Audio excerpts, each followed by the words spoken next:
Welcome back everyone. Quickly, let's continue our discussion on CSS text shadow. And right now, we'll be discussing about the CSS multiple text shadow effect.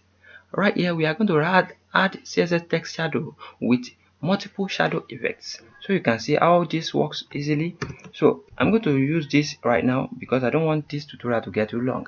As you can see right here, we are using text shadow in our document. As you can see one text shadow at the bottom right here. So we are going to multiply it so you can have different shadow we want to write. So right here, this is our text shadow property, and we are selecting our h1 element.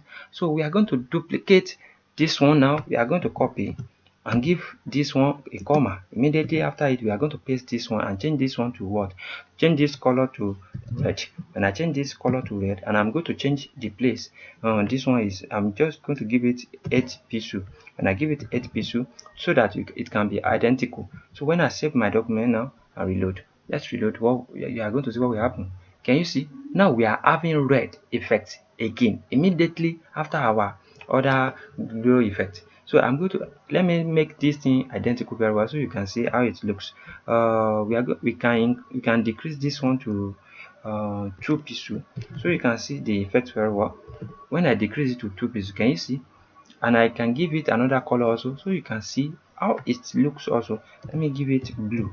And when I give it color blue and reload my document, can you see this color now is different from the one we are having at the first place. So we can have as multiple as one, as multiple as what, as one as we want. So I'm going to add more and more now so you guys can see how this works easily because this is so nice.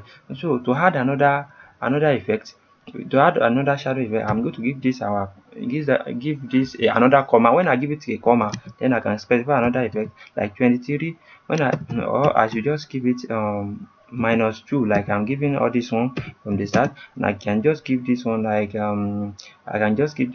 14 pixel. When I give it 14 pixel, it's going to move down a bit again, and I can give it another color. I can give it blurriness. When I increase the blurriness to 4 pixel or 5 pixel, I can give the blurriness to 5 pixel, and I can give it another color like green. When I give it green, you are going to see what will happen in our document now when I reload.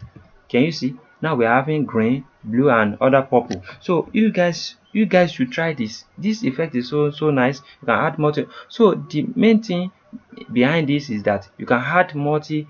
Let me delete all this color so you can be able to see it clearly. Definitely you can add multiple shadow effects to your document just in case you need it. So when I had, can you see we're having 1 2 3. We're having this first one is representing vertical, and it's representing the horizontal and the vertical, the horizontal and vertical effect, shadow effect. Now when I reload my document, can you see 1 2 3? We're having three of it. So if I want like 4 or 5, I can just keep on duplicating it. You understand? But you must have a comma there. If you don't put the comma, it's not going to work for you. So let me reload my document. You are going to see how it's going to look. Can you see?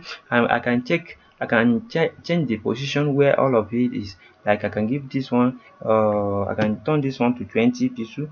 When I give this one 20 pixel, it's still going to work. And when I give this one 30 pixel or 30, yes, I can give this one 27 pixel, and it's going to work. And I can give this one 32 pixel. When I save my document and reload it, I'm going to see. Can you see? Now we are having all these shadow effect. So and we can change the colors differently. You can change this one to red, this one can be green, this one can be purple. So it just depends on what you want to do. And this one can be orange, and this one can be dark blue, this one can be lemon, and this one can be lemon. So or you can give it, yes, it can be lime green. So when we reload our document now, can you see different colors? So it just depends on what you want to do. And if you want to you have to change the size. Don't forget what I told you earlier about the blurring or the size. So you can change the vertical alignment of it also. You can just give it let's give this one 7 pixel so you can see how it looks. Can you see? It shakes. So please, I don't want to be touching this one too much so you guys can be understand it very well. Anwar Akorede, ayofe is my name once again. I wish to see you guys next time to the next tutorial. Peace and love. Have a great day.